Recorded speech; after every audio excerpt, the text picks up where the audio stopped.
I'm David Knowles, and this is Ukraine, the latest. Today, we discuss the latest updates from the war zone, delve into the law and ethics of precision weapons, and we're on the ground at the NATO summit in Madrid. This hideous and barbaric venture of Vladimir Putin must end in failure. Nobody's going to break us. We're strong. We're Ukrainians. Every weekday afternoon, we sit down with leading journalists from the Telegraph's London newsroom and our teams reporting on the ground to bring you the latest news and analysis on the war in Ukraine. It's Wednesday, the 29th of June, day 126. Today I'm joined by Assistant Comment Editor Francis Dearnley, Assistant Foreign Editor Katie O'Neill, and, joining us from the NATO summit in Madrid, Defence and Security Editor Dominic Nicholls. I started by asking Dom and Katie for the latest news from Ukraine. Hi David, hi everybody from the NATO summit in Madrid. Apologies if there's any background noise, there's a few people wambling around here. So the news from Ukraine has been mainly around the fallout from the missile attack on the Kremenchuk city that hit the shopping mall there, more of which I'll speak about a little bit later. But we think the toll from that is 18 killed and it's now up to 60 injured. That's a feature of what we've been seeing recently, and we're going to see more. Today's UK Defence Intelligence estimate says that that is likely to be the shape of Russian attacks from now on. That they are increasingly reliant on these long-range fires, but they are running out of precision-guided munitions and having to rely on these very old. And we think the missiles that hit this the shopping mall were from the 1960s. I mean, very, very old technology. And I'll speak a little bit later about what precision means in military terms and how it's calculated. But that's been the main fallout. I'll let Katie come in just before I give you an update from Madrid. Hi. So on those missile strikes, a lot of dialogue around those today coming from both Ukraine and from the British Ministry of Defence. Zelensky in his overnight address posted a video of the attack, which very clearly shows a missile striking the shopping mall. Russia has flat out denied that it struck the shopping mall. It's also claimed that the shopping mall wasn't, somewhere where civilians would gather, saying that it was somewhere that that Ukraine was using to store various weaponry. But Zelensky has posted this video which shows a missile very clearly striking the shopping centre, and in it he says that it is a targeted and deliberate attack. That sort of contrasts with what the MOD is saying this morning. They are saying that there's a possibility that the centre was not the intended target of the missile strike. They're saying that the Russians were potentially trying to target an oil refinery that was nearby. Not definitively saying it, they're just saying it's a possibility that Russia didn't mean to hit this shopping mall. As Dom was saying, this is kind of an issue about these precision missiles that's kind of rearing its head now. The point that the MOD was making was that potentially this missile was intended for an oil refinery or some other infrastructure strategic base, but because the missiles that Russia has left in its gift are outdated and they're not these sort of high precision missiles capable of really hitting and zoning in on intended targets, the MOD is warning that more civilians could be killed as a result of Russia running out of these sorts of missiles. So I know that we've discussed Kremenchuk for a couple of days, but as Dom has said, it sort of still continues to be rumbling on today. And Katie, can I just stay with you? There's been some diplomatic developments. Boris Johnson, the British Prime Minister, has been having a go at Vladimir Putin, the Russian president. Can you tell us a bit about that? Yes, and quite colourful language being deployed from Boris. He was speaking to a German broadcaster last night. He is there for the G7 summit, and he was speaking about Vladimir Putin in quite personal terms. A couple of days ago, he was sort of filmed speaking alongside Trudeau, kind of poking fun at Putin, saying that, if they need to be seen as strong leaders, do they have to take off their tops and ride around horseback like he has been known to to do. And he was asked about those remarks by this German broadcaster, and he sort of doubled down on them. He said that toxic masculinity was to blame for this war, which he called a crazy macho war. And he also suggested that the war wouldn't be launched by a woman, so that if Putin was female, he wouldn't have gone ahead with his invasion of Ukraine. So quite colourful language there. And then separately, Ben Wallace, the Defence Secretary, was asked about this today, and he also seemed to back Boris's line and launched some quite personalised attacks against Putin, in which he said that he had small man syndrome, and he has a toxic view of the world, and those were elements that led to his decision to invade Ukraine. Thanks, Katie. Well, let's move on from that to the big news from the NATO summit. This is that Finland and Sweden have been given the green light to join NATO. This is after Turkey has dropped its opposition to their membership. Katie and Dom, can you talk us through this? Yeah, so this came out last night. We weren't expecting it. We were all just about to head off for tapas, and then it all suddenly erupted. We weren't expecting anything really until today. Now we did think, the pundits did think that something was going to come out of this summit, because if they hadn't, if the leaders had met, so Jens Stoltenberg, the Secretary General of NATO, had met with the leaders of Turkey, Finland, Sweden, you got Joe Biden in town, obviously, and the rest of the NATO leaders, if they'd not come up with something, then, I mean, for very good reasons. These things don't always happen. There are many hurdles to get over. But if they'd not come away with something from this summit, then it would have been played. The narrative from Russia would have been that there were massive divisions and it was a huge snub. So the fact that they met in the first place kind of hinted that something was going to happen. Huge amount of work behind the scenes, obviously. And we know that President Erdogan of Turkey spoke to Joe Biden a couple of days ago. They actually met this morning. But yeah, so last night, President Erdogan of Turkey, Sauli Niinistö, President of Finland, and Magdalena Andersson, Prime Minister of Sweden, met with Jens Stoltenberg last night. And they thrashed out a deal which was signed by the foreign ministers of the three countries. And basically what's happened is Sweden is going to change its terrorism legislation. It's going to come into force next month to assuage some Turkish concerns over the PKK, which Turkey and other countries around the world have prescribed as a terrorist organisation. It means that Sweden and Finland are here today. They are here as invitees. They don't get to sit in on everything because they're not yet members of the club, obviously. So there are some things, particularly around the nuclear issues, that they are not privy to. But they are here as invitees. And it still needs ratification. Their sort of accession to NATO is not guaranteed until all the member states ratify it, but that's seen as a sort of technical step, and there's very little in the way now. Now, the text of the agreement, it was quite pointed. They said that Finland and Sweden will quote, extend their full support, unquote, to Turkey in matters of national security. It confirmed the PKK was a proscribed organisation, and in what's seen as a key concession, said that Finland and Sweden will quote, not provide support, unquote, to the Syrian Kurdish Democratic Union Party, that's the Syrian branch of the PKK, and the People's Protection Units, the YPG. Now, interestingly, the YPG have been very active in the fight against Islamic State in Syria and were the force, the anti-ISIS force that were supported by many in the West. So some major concessions there. We shouldn't forget, Sweden is home to about 100,000 Kurdish refugees, and Turkey has long called for the extradition of a number of individuals, it says, linked to the PKK or the Syrian YPG. So quite a few moves there on that front. Some other bits and pieces, I mean, no less important, but it also says that lifted any national arms embargoes relating to sales to Turkey.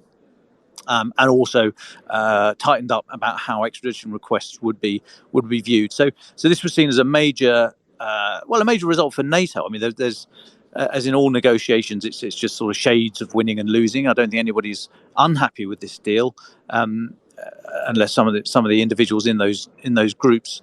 But it was seen as a necessary concession from Sweden in particular, but also Finland, in order to get Erdogan's sort of thumbs up. There's still some question about American F-16 fighter planes. So you may remember there was a big old spat a couple of years ago when Turkey bought the S-400 air defense system from Russia. And they also wanted to buy the F-35 stealth fighter plane from the US. And the US and the other NATO allies said, no way, we're not going to have the F-35 hooking up to a system that has an S-400 in the network, because who knows what's going to be hoovered out and sent back to Russia, et cetera, et cetera, et cetera. So the deal was, if you want, you can't have both. Take your pick. And Turkey said they still want the S-400, so they were kicked out of the F-35 program. Obviously, that didn't go down well in Turkey and led to a lot of these issues here. And it was thought that in a phone call a few days ago between Erdogan and Joe Biden that there may be some deal here that Turkey gets F-16 fighter jets. I mean, still very capable fighter jets, but not the F-35s. So that may well have been a bit of a sweetener for the deal. But it was major news for the alliance that will take them up to 32 members. And the point I've made before, that effectively creates a NATO lake in the Baltic Sea. So Russia in that area, particularly the exclave of Kaliningrad, and please don't make me try and explain what an exclave is again, because I got myself in all sorts of trouble last week. But Kaliningrad in particular, now surrounded by NATO, it doubles in fact the land border that NATO has with Russia, because it's about 1,300 kilometers at the moment, and that is what Finland will bring as well. So it doubles the border there, and as the point that's been made by many leaders, that Putin went into this Ukraine war saying he wanted less NATO threatening him and looming over him and all the other nonsense that he came out with. Well, he's just got the exact opposite, and the way looks clear now for Sweden and Finland to join NATO, and there doesn't seem to be any other hurdles in the way. And it was quite a boon to kick off this summit. Thanks, Dom. Don't worry, we can leave the geography lesson for when you're back. Katie first, and then Francis. Do you want to come in and add to that? I think Dom has covered it off pretty well. This side issue of the embargo that Ankara has been under since 2019, since Turkey purchased those Russian-made missile systems, critics have accused them of using this issue of Finland and Sweden's membership in NATO as a bargaining chip in order to force the US and the rest of NATO to lift this embargo that stops them buying fighter jets from the US. And it seems like that might happen. The US is going to, the Joe Biden is going to meet with President Erdogan later on today, and they're expected to discuss this. So, I mean, whether or not Turkey was using this as a sort of bargaining chip, we can't say definitively, but it's definitely been suggested. And now, as Dom says, their opposition to Finland and Sweden joining NATO has been sorted out, and they're paving the way for that entry to go ahead. I would only add to that this has been obviously an ongoing saga of which many listeners will be aware. Having read some of the wording of the agreement, I think it's fair to say that it's not quite as much of a victory for Turkey in these negotiations as perhaps has been suggested, certainly by them. I mean, a lot of the wording is quite sort of diplomat speak for, there will be ongoing discussions around this. We agree to do further, etc. It's not sort of cast iron commitments. And in that sense, of course, this I think should be a success for NATO, because it effectively has forced President Erdogan and Turkey into making a fundamental choice as to its trajectory. Was it going to continue to be, I suppose, a thorn in the side of NATO unity, or was it going to become a full, member of the club in the sense of all being on the same page?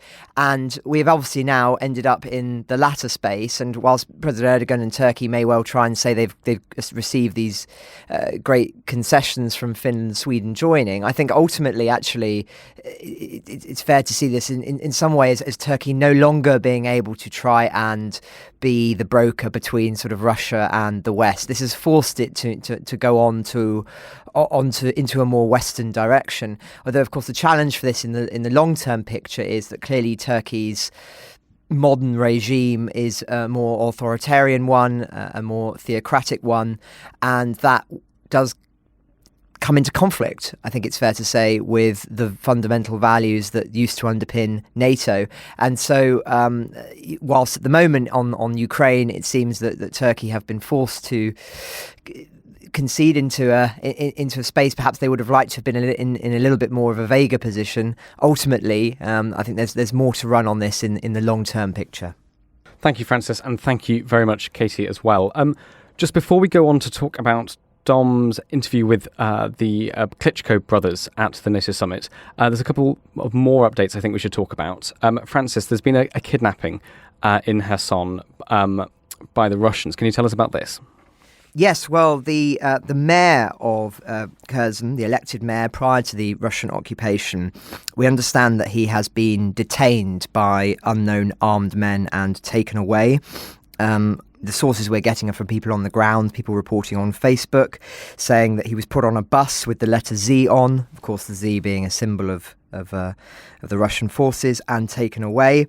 Our understanding is that the mayor received another request from the puppet government in Kherson for cooperation, but he turned it down. They threatened to arrest him. He refused to go along with their demands, and as a consequence has been arrested. And again, this just speaks to the ongoing repression of the remaining democratic elements in those regions controlled by Russia. And, his fate is unknown. So very concerning picture. We've heard a remark from a senior occupation administration official in Kherson who's confirmed the reports, but dismissed the mayor, and I quote, as a poster boy for the Nazi community who, quote, has been hampering the process of denazification. Finally, he has been neutralised. So, as I say, we have no idea what charges he's been facing. We have no idea where he is, but a concerning development, I would say, to say the least, and it speaks to the approach of Russia, which is in these territories to try and install a puppet government, and anyone who resists that is to be arrested and effectively silenced. So yes, very concerning picture there. Thank you very much for that update, Francis.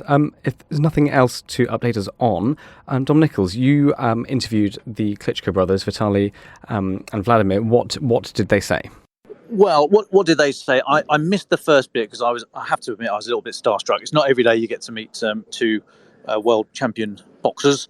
Well, there were three there if you include my undercrackers, but it was lovely to meet them. Vitaly Klitschko is the mayor of Kyiv, and he's here at the NATO summit with his brother, who's also very active in supporting the residents of the city and also wider across Ukraine. But we were chatting about the situation there, and they were saying that actually they are after NATO status. I mean, he was very clear he wasn't speaking for President Zelensky. This was his opinion, but also his position as a senior politician in the country.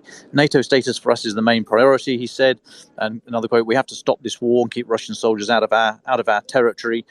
He was very clear about how the collective safety and security guarantees, hard security guarantees, is what Ukraine has to have after the resolution of this war. I mean, NATO status is seen as the gold standard there, and I think he would admit that is probably some way off at the moment. But hard security guarantees is what they're after. He said, another quote: "Ukraine needs to join NATO. We will never be free from the Russian Federation. Russia is always aggressive to its neighbours. NATO status offers collective safety. I listened to more and more voices at this summit regarding how Ukraine and NATO have to work more closely." So they're very keen to pursue that hard security guarantee, as you'd expect. Also said about the EU, candidate status for the EU, he said, is very important for us because the reason for this senseless war is our wish to be a modern democratic European country. So, I mean, all the things you've seen from President Zelensky echoed here through his mayor for Kyiv. He was again requesting more heavy weapons, more modern weapons. He did say, "I want to say thank you for all the political support, the economic support, the humanitarian help, and the defensive weapons being delivered to Ukraine. And without the support of NATO and other democratic countries, it would be difficult to survive in this war against Russia." So, very clear, the message very strong, as you'd expect from a senior Ukrainian politician, but no room for no question there about offering any land for peace or saving Putin's face or anything like that. Still very, very hard. They're, as you'd expect, they're up for the fight, it was just very good to hear in person and to see them not only sort of working in the room here after they finished with us. We managed to, because I set the interview up, and then they came up, and then they took a few minutes to walk around the vast media centre here, and they were just mobbed. I mean, I was expecting to see journalists being cartwheeled across the room, because as they sort of descended upon the two brothers. But no, they worked the room here very well, and we could see down in the main hall as well that they were getting their message across to all the NATO leaders. So yeah, really, really interesting to meet them. I tweeted out a photo of myself and Joe Barnes, the Telegraph's Brussels correspondent. We with Vitaly and Vladimir, and I had a number of questions there about were you kneeling down? Were you sitting down? No, that's generally, these guys are enormous. Actually got a fist bump off Vladimir and nearly broke my knuckles. But no, it was very good to meet them. They were not. I make light of it a little bit, but no, they were very seriously with a serious message, and it was great to see them out of the country in person, working the floors of summits like this where they need to be. And just to say that Dom's interview with the Klitschkos will be in our podcast, so not on the live spaces, but in our podcast, Ukraine the Latest, tomorrow. So you can listen to the full thing there. I've heard it, and it's absolutely excellent. So thank you, Dom. Francis, I know you had a thought on this, and then let's go back to Dom after that to talk about this idea of precision-guided missiles.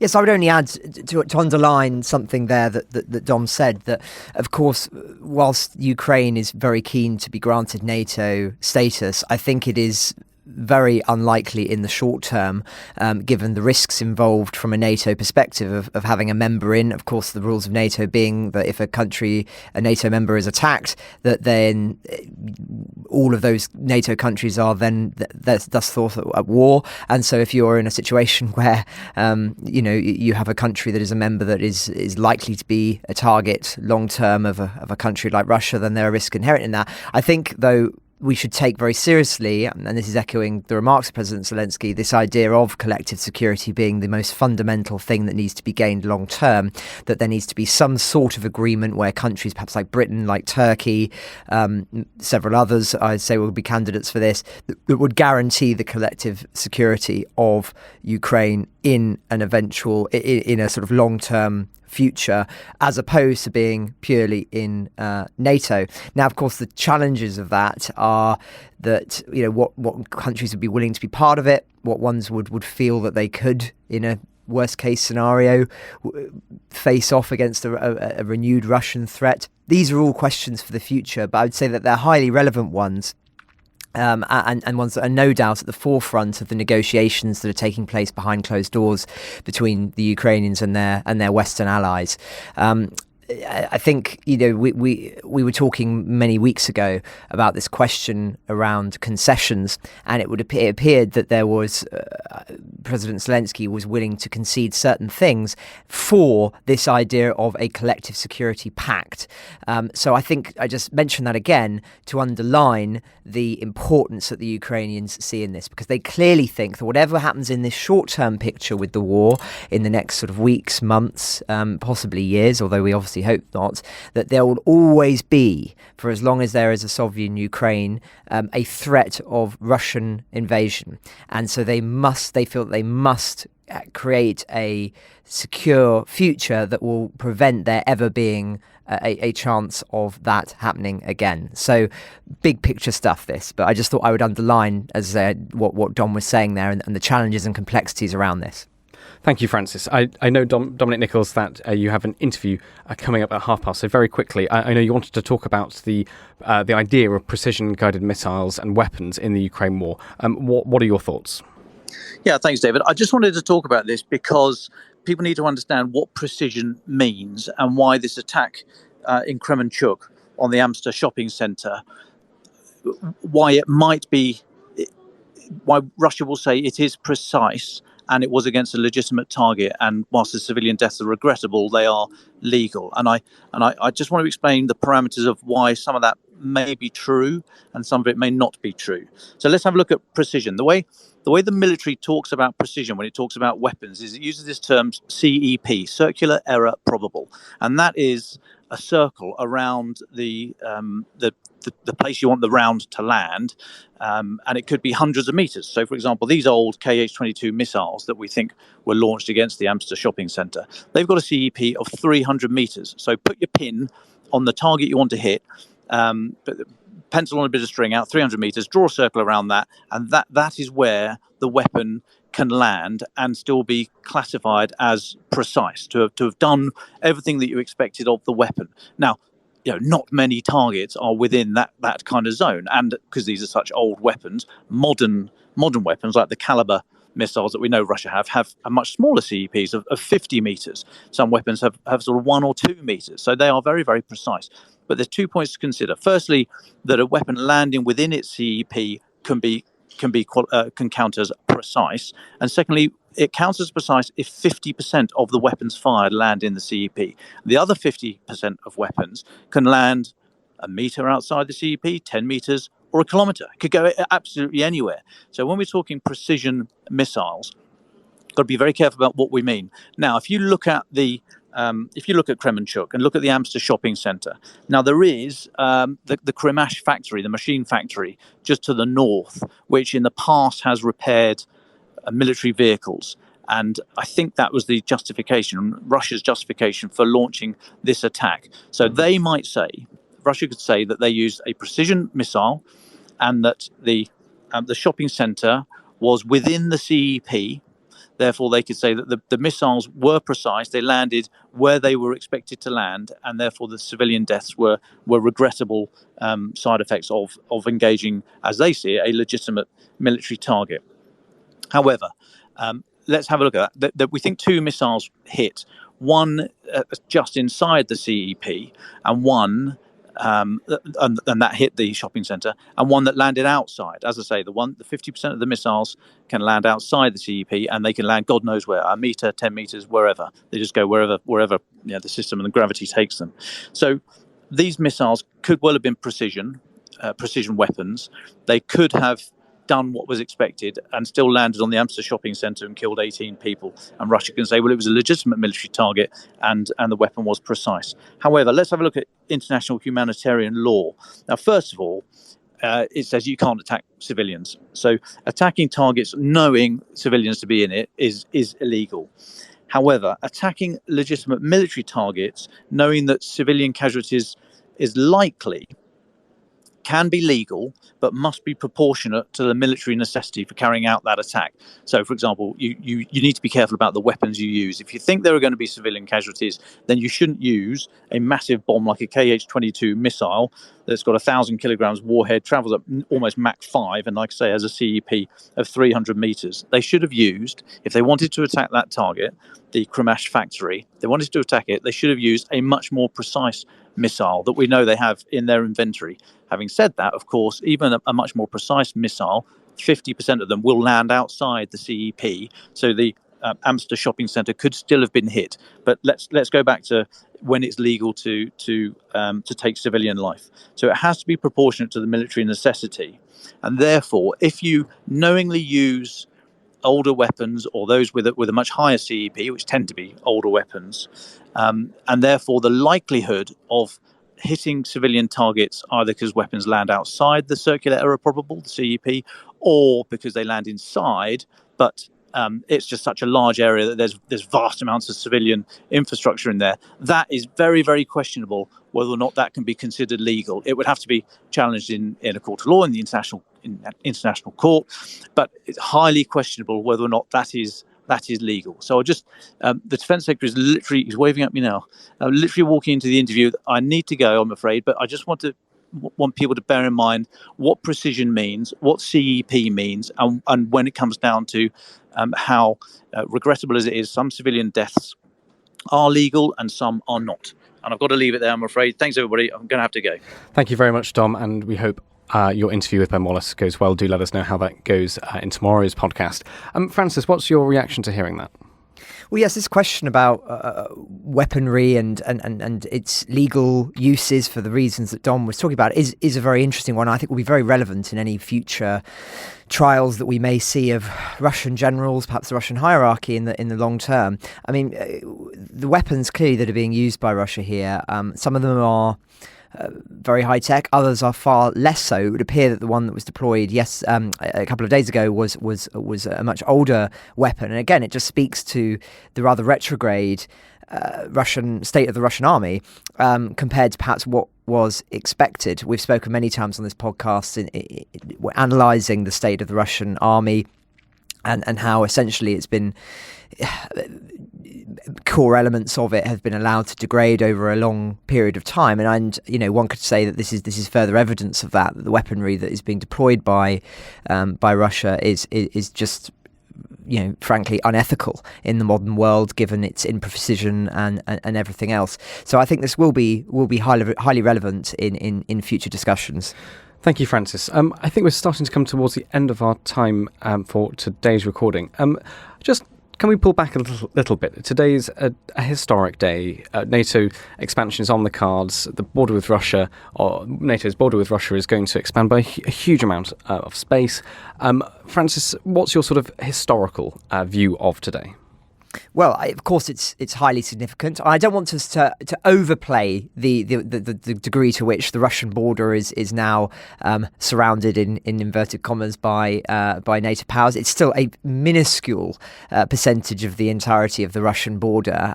So I don't want us to sort of be falling into that trap of saying that in some way Russia is surrounded, because it definitely is not. But no, certainly in the historical sense, this is an immensely significant day, and it speaks volumes, I think, that we are almost.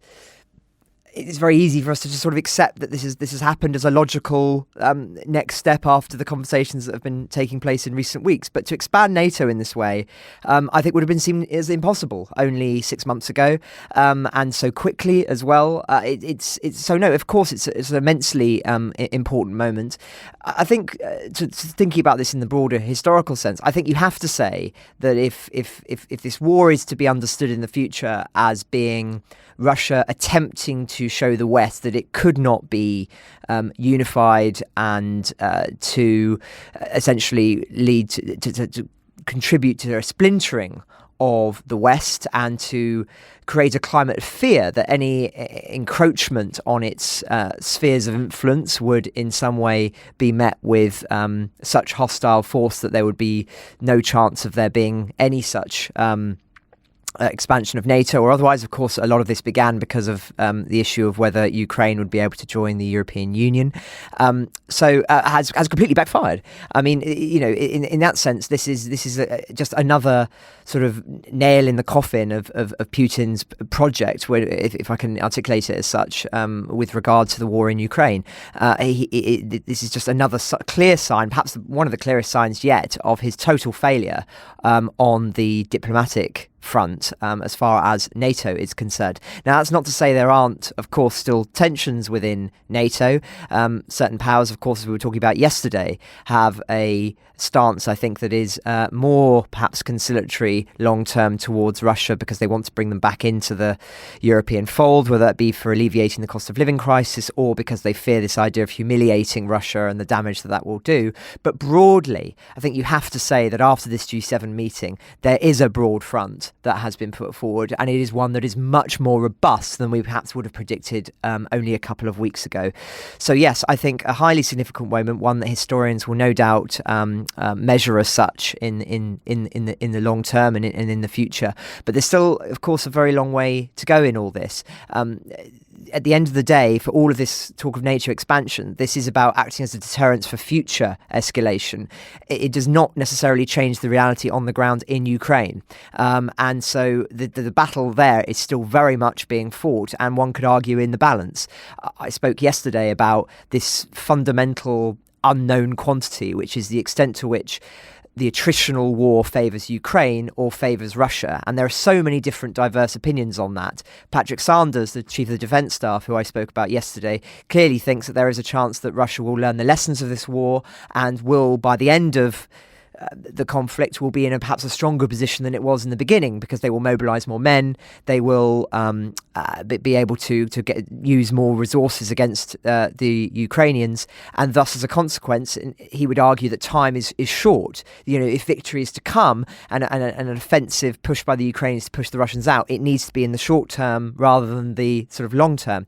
So a lot still very much uncertain, and of course things could still go wrong. I think it's fair to say within the sort of Ukraine battlefield. Although my own view will be very well known to listeners. I think it's actually a Ukraine war does favour Ukraine more, but I won't go into all of that today. But there's still a lot more to go, as I say, on the strategic picture. But I think you have to say that considering where we were only a matter of weeks ago, that the fact that Finland and Sweden have now joined, Turkey has effectively been forced to make a decision and align more with the West, and this sense of robustness and support to Ukraine is a remarkable achievement, and one that I think that the free world should celebrate. Ukraine the Latest is an original podcast from The Telegraph. To stay on top of all of our Ukraine news, analysis and dispatches from the ground, subscribe to The Telegraph.